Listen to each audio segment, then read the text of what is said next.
아이씨, 녹화가 되다 끊어져 버렸네. 자, 그래서 이제 우리가 의의 발음 같은 경우는 이렇게 네 가지 경우로 발음이 된다는 겁니다. 알겠죠? 자, 그래서 자 실제로 이제 시험에 굉장히 잘 나오는 게 하나가 있죠. 바로 뭐냐? 뭐 요건 안 적어줘도 되는데 민주주의의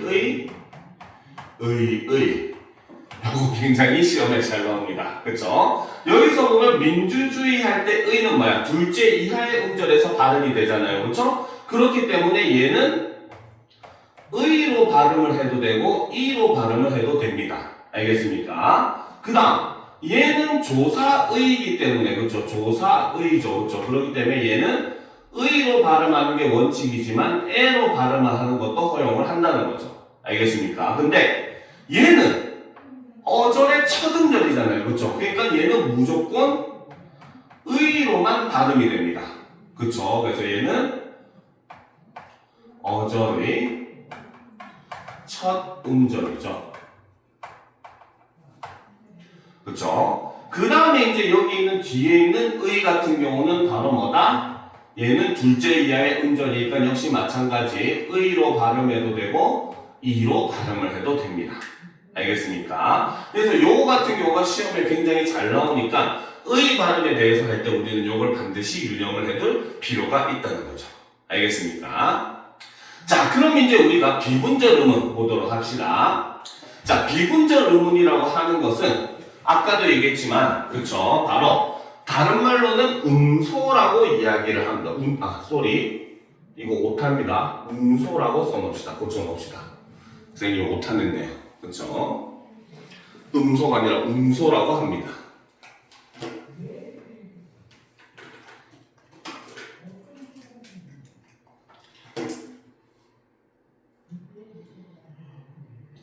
됐습니까? 그쵸? 자, 얘를 운소라고 하는데 얘는 소리 마디의 경계가 분명히 드러나지 않는 음운이라는 거죠. 즉, 다른 말로 하면 바로 뭐다? 다른 음운과 쉽게 분리되지 않는 음운이 바로 비분절 음운이다 라고 보시면 됩니다.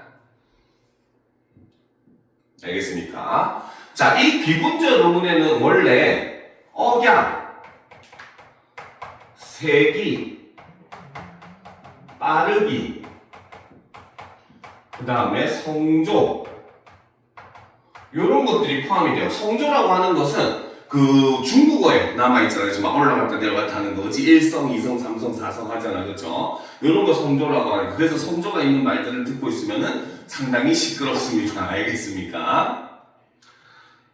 자, 그런데 우리 국어는 나중에 여러분들 2학기 때 배우겠지만 중세 시대에는 성조가 우리도 존재를 했어요. 근데 현대로 오면서는 현재 성조가 거의 사라졌습니다. 그리고 지금 현재 남아있는 성조는 딱 하나밖에 없죠. 바로 문장의 끝을 올리는가 그대로 두는가 내리는가에 따라서 평서문이 되기도 하고 의문문이 되기도 하고 하잖아요. 그치? 이런 것들에 대해서 이런 문장의 끝부분에만 현재 성조가 남아있고 실제 한 단어 하나 혹은 한 음절에는 현재 성조가 남아있지 않습니다. 현재 우리 국어는 알겠죠? 그렇기 때문에 현재 우리 국어는 바로 뭐다? 현재 국어에서는 소리의 길이, 즉 장단만 인정을 합니다.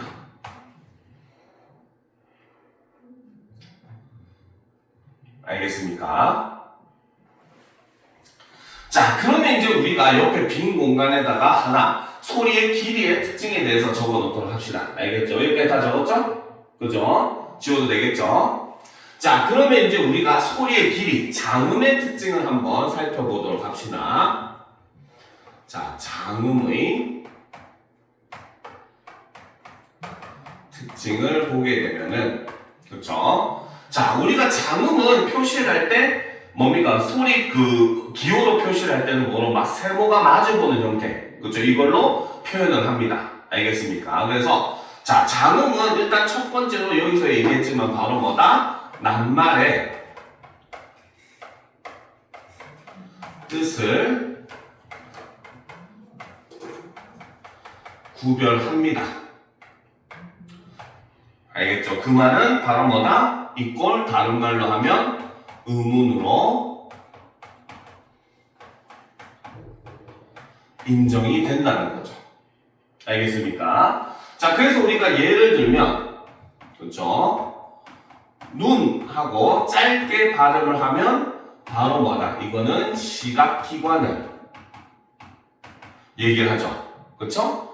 사람의 시각, 눈을 그죠 바라보는 기관이죠. 감각기관이죠. 그런데 눈하고 이렇게 세모 마주보는 표시거든요. 이렇게 길게 표시를 하면은 바로 뭐다? 얘는 하늘에서 얼음 결정이 내리는 일종의 기상현상이다. 이렇게 볼 수 있다는 거죠. 알겠습니까? 됐죠? 그쵸? 자, 그 다음 이제 두 번째 특징을 보도록 합시다. 알겠죠? 자, 두 번째 특징은, 그쵸? 자, 장음은, 그쵸? 낱말의 첫 음절에서 실현이 됩니다. 알겠습니까? 자, 예를 들어서, 그쵸? 자, 우리가 부자 하면 무슨 뜻이야? 부자. 부자. 무슨 뜻입니까?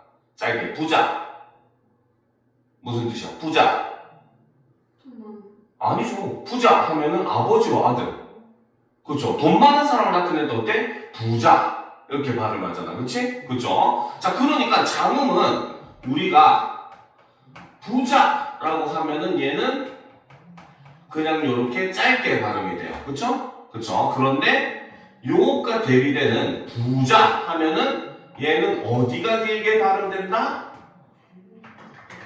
부가 길게 발음이 됩니다. 첫 번째 음절에서 길게 발음이 되죠. 그래서 부자 요렇게 발음이 된다는 겁니다. 알겠습니까? 알겠죠? 그치? 자, 그 다음 근데 여기서 플러스 그쵸? 자, 그 중에서도 바로 뭐다? 첫 음절 중 특히 모음에서 실현이 됩니다. 알겠습니까? 그러면 이제 우리는 이 부자라는 단어를 다시 또 의문으로 분석을 하면 어떻게 된다? 얘는 비읍 우 할 때 앞에 있는 이 우의 장음이 실현이 된다는 거죠. 알겠습니까? 그리고 지읒 부자 이렇게 된다는 겁니다. 알겠습니까? 그렇죠? 자, 그 다음 이제 세 번째 여기까지 다 썼어요? 근데 그것도 개수예요. 네? 어떤 거? 개수에 들어가요. 이거는 좀 보는 시간에 따라 다르기는 해요. 배수로 보기도 해요. 알겠습니까? 개수로는 안 보죠. 얘는 분리가 안 되니까. 알겠죠? 그래서 장음의 유무에 따라서 눈과 눈도 최소 대립상으로 봅니다. 알겠습니까? 왜? 이거는 의문으로 보진 않아요.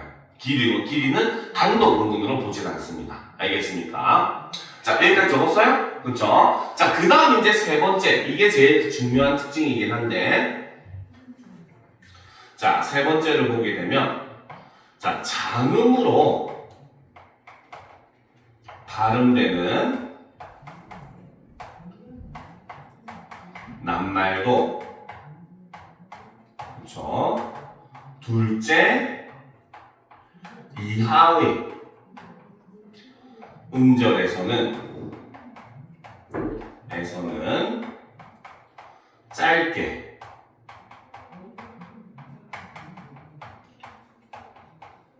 발음이 됩니다. 알겠습니까? 자, 예를 들어서 설명해 보는 게 빠르겠죠, 그쵸? 자, 아까 얘기했듯이 하늘에서 내리는 눈은 우리가 눈 이렇게 길게 발음하는 낱말이라고 했어요.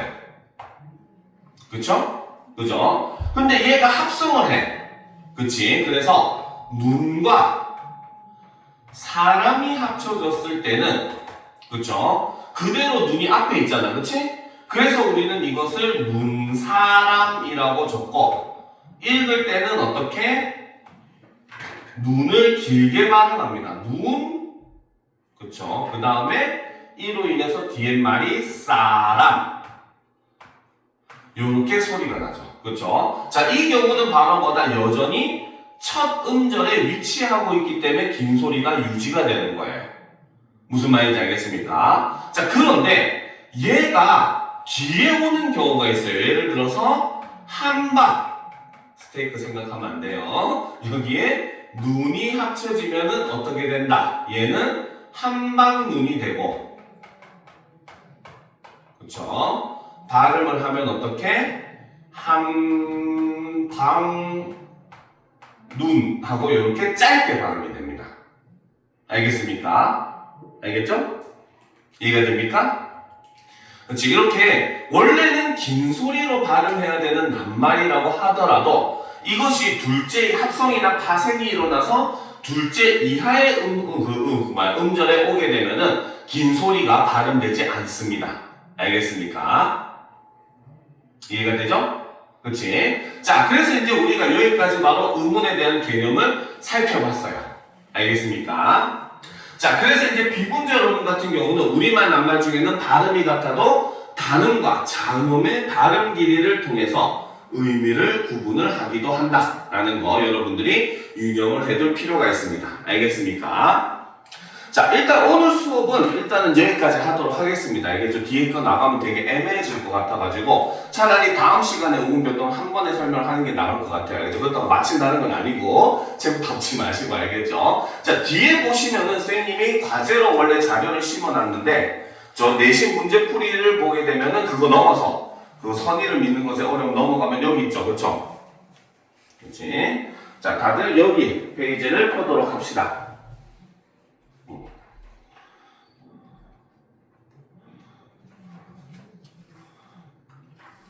아니구나. 우리 아까 필기한 거 있잖아요. 그치? 의문의 종류, 그치? 여기 우리 그 필기한 부분, 했던 부분 밑에 보면 여기 이 문제 있잖아요. 그쵸? 요거를 남은 시간 동안 쭉 풀어볼 겁니다. 한 2페이지, 3페이지밖에 안 되니까 금방 풀겠죠. 그쵸? 그래서 요거 풀고, 그 다음에 어디를 푸느냐? 저 2페이지밖에 안 되니까 간단하게 풀고, 뒤에 쭉 넘어가면은 내신 문제풀이 풀이를 보면 의문 체계 요 부분이 있죠. 그쵸?